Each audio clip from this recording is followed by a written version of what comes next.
Siamo a Bustarsizio in via General Biancardi.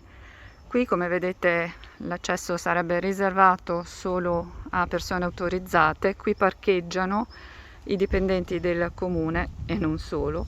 E da questa mattina le ruspe hanno iniziato ad abbattere il muro tantino pericolante che corre lungo via Generale Biancardi e che rappresentava un pericolo un po' per i passanti. Il comune sta mettendo mano a quest'area che è alle spalle del vecchio calzaturificio Borri, dove la Prealpina ha documentato qualche giorno fa la presenza di abusivi.